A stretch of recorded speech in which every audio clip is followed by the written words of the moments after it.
Assalamualaikum warahmatullahi wabarakatuh. Perkenalkan, saya Darwin Ritonga, guru kelas di SDN 08 Kapujan Rangkiang Luluih, Kabupaten Solok, Sumatera Barat. Video ini saya buat sebagai bentuk aksi nyata pemahaman saya terkait mengapa kurikulum perlu berubah. Bapak Ibu yang saya hormati, kurikulum sering dimaknai sebagai keseluruhan pengalaman belajar murid, dari titik awal hingga akhir. Nyatanya, lebih dari sekedar itu. Kurikulum itu kompleks dan multidimensi. Kurikulum juga diibaratkan sebagai jantungnya pendidikan. Setidaknya ada 4 komponen kurikulum yaitu tujuan, konten, metode atau cara, dan evaluasi. Jika diklasifikasikan, keempat komponen itu adalah tujuan pembelajaran atau konten, panduan pedagogis, dan panduan asesmen. Kurikulum berperan sebagai pedoman dan acuan dalam pembelajaran. Bagi guru, kurikulum berfungsi sebagai pemandu dalam proses belajar peserta didik. Peran dan fungsi kurikulum dapat dioptimalisasi dalam kerangka 1. Mewariskan nilai dan budaya masyarakat yang relevan dengan masa kini.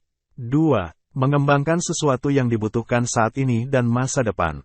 3. Menilai dan memilih sesuatu yang relevan atau kontekstual sebagai kontrol sosial. Kurikulum yang baik adalah kurikulum yang sesuai dengan zamannya.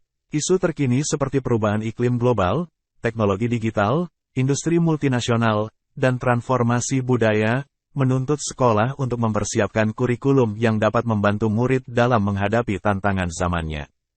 Kurikulum perlu dirubah agar relevan dengan perkembangan zaman, agar dapat memenuhi kebutuhan belajar siswa, dan untuk mempersiapkan generasi masa depan yang visioner. Saat dahulu menjadi siswa, umumnya kita bercita-cita sebagai guru, dokter, polisi atau tentara saja. Sekarang, pilihan cita-cita siswa sudah lebih beragam bahkan tak terbayangkan sebelumnya. Seperti menjadi ilustrator, animator, programmer, gamer, atau YouTuber. Oleh karena itu, demi menuntun kodrat murid-murid kita maka pembelajaran termasuk kurikulum juga harus terus menyesuaikan dengan kebutuhan murid-murid kita. Guru harus belajar untuk memahami dan mengikuti tren kehidupan murid kita yang tergolong generasi Z dan Alpha. Mereka sulit dipisahkan dengan media sosial, maka gunakanlah platform tersebut untuk pembelajaran. 3 pilar pendidikan yaitu orang tua, sekolah, dan masyarakat, harus berkolaborasi secara maksimal. Ketika merancang kurikulum, kita harus menempatkan kebutuhan, pendapat, pengalaman, hasil belajar serta kepentingan murid sebagai rujukan utama dalam pengembangan kurikulum, karena kurikulum dirancang untuk kebutuhan belajar murid.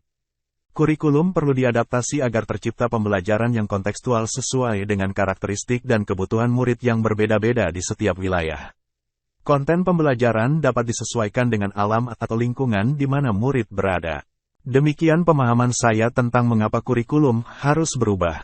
Semoga bermanfaat bagi Bapak dan Ibu sekalian. Mohon berikan tanggapan terhadap pemaparan dalam video ini pada link yang disertakan di deskripsi video ini. Terima kasih. Wassalamualaikum warahmatullahi wabarakatuh.